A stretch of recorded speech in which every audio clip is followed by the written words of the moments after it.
سلام به شما و خوش اومدید به این برنامه.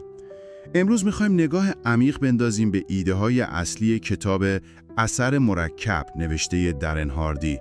هدفمون اینه که ببینیم چطور انتخاب ها و کارهای کوچیکی که هر روز انجام میدیم میتونن در بلند مدت نتایج واقعا بزرگی بسازن.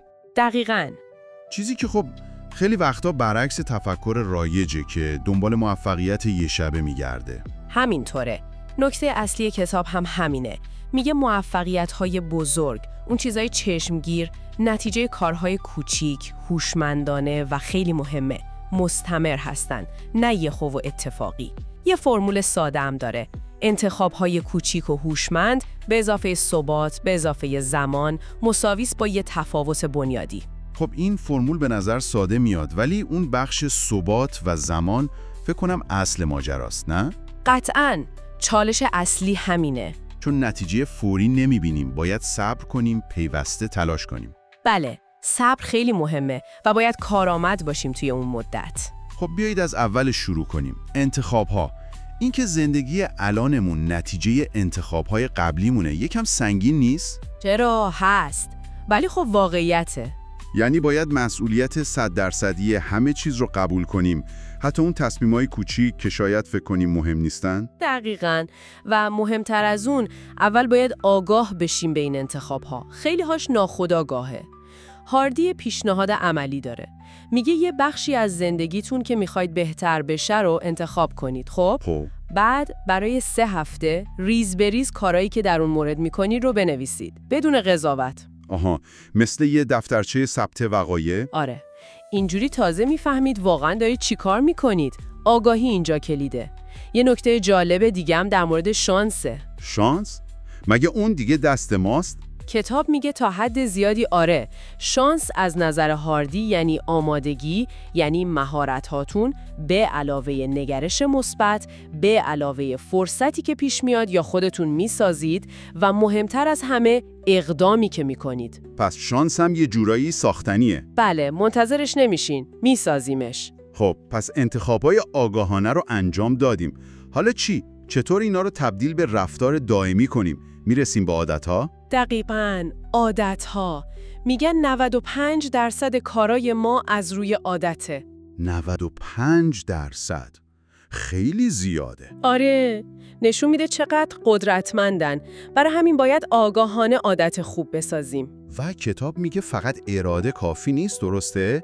باید یه چرای قوی داشته باشیم. دقیقاً، قدرت چرایی. اون انگیزه عمیق شما که از ارزش‌های اصلیتون میاد خیلی قوی تر از زور زدن با اراده است. اون چرای باعث میشه سختی‌ها رو تحمل کنی. خب راهکار عملی هم داده برای این عادت سازی یا حذف عادت‌های بد؟ بله حتماً.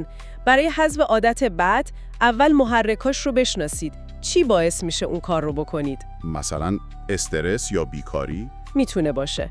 بعد محیط رو پاکسازی کنید از اون محرک‌ها و خیلی مهمه که یه عادت خوب رو جایگزینش کنید، نه اینکه فقط حذفش کنید. آها، جایگزینی. و برای ساختن عادت خوب میگه قدم‌های کوچیک بردارید. یهو نپرید وسط یه کار سخت. کم کم شروع کنید. پیشرفتاتون رو دنبال کنید. حتی به دیگران بگید که دارید این کار رو میکنید تا پاسخگو باشید. پاسخگوی عمومی، جالبه. و موفقیت‌های کوچیک رو جشن بگیرید. خیلی مهمه برای حفظ انگیزه. خب عادت‌های خوب که شکل گرفتن چی میشه؟ خود به خود ادامه پیدا میکنن؟ اونجاست که شتاب یا مومنتوم وارد بازی میشه. مثل قانون اول نیوتن. یه جسم در حال حرکت دوست داره به حرکتش ادامه بده. پس وقتی روی دور بیفتیم راحت‌تر میشه. دقیقاً، انجام کارهای درست پشت سر هم انرژی و شتاب ایجاد میکنه. روتین داشتن مخصوصاً صبح و شب خیلی کمک میکنه این شتاب از دست نره. در کنار این کارهای درونی، عوامل بیرونی هم هستن دیگه. بحث تأثیرات. بله، بسیار مهم.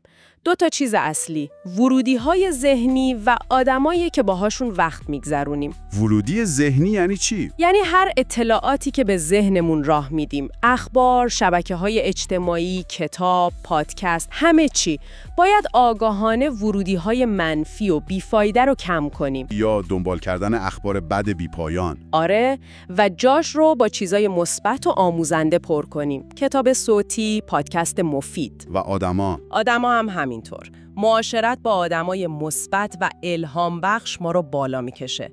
معاشرت با آدمای منفی پایین. باید آگاهانه انتخاب کنیم با کی وقت بگذرونیم. کاملا منطقیه. خب تا اینجا شد انتخاب، عادت، شتاب، مدیریت تأثیرات. قدم نهایی چیه برای اینکه نتایج واقعا جهش پیدا کنن؟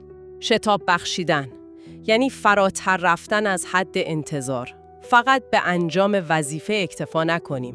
یعنی چی دقیقاً؟ یعنی وقتی به یه مانع میخورید، یکم بیشتر فشار بیارید. وقتی میتونید خوب باشید، سعی کنید عالی باشید. گاهی لازمه کارایی رو بکنید که دیگران حاضر نیستن انجام بدن. کارهای غیر منتظره؟ بله، چون نتایج خارق‌العاده از کارهای معمولی به دست نمیاد. همین تلاش‌های اضافه کوچک در طول زمان اثر مرکب خیلی بزرگی دارن. بسیار عالی. پس اگه بخوایم یه جمع‌بندی بکنیم، جوهره اصلی اثر مرکب اینه که قدرت در کارهای کوچیک و مداومه. دقیقاً. انتخاب‌های هوشمندانه، تبدیلشون به عادت‌های مثبت، استفاده از قدرت شتاب، مراقبت از ورودی‌ها و اطرافیانمون و در نهایت یکم فراتر رفتن از حد معمول. بله، و نکته کلیدی آخر اینه که فقط شنیدن و یاد گرفتن اینا کافی نیست. عمل کردن مهمه. عمل کردن و استمرار، اجرای مداوم این اصل هاست که واقعاً تفاوت را ایجاد میکنه. خیلی هم خوب. و حالا یه سوال برای شما که دارید گوش میکنید. به 5 سال آینده فکر کنید.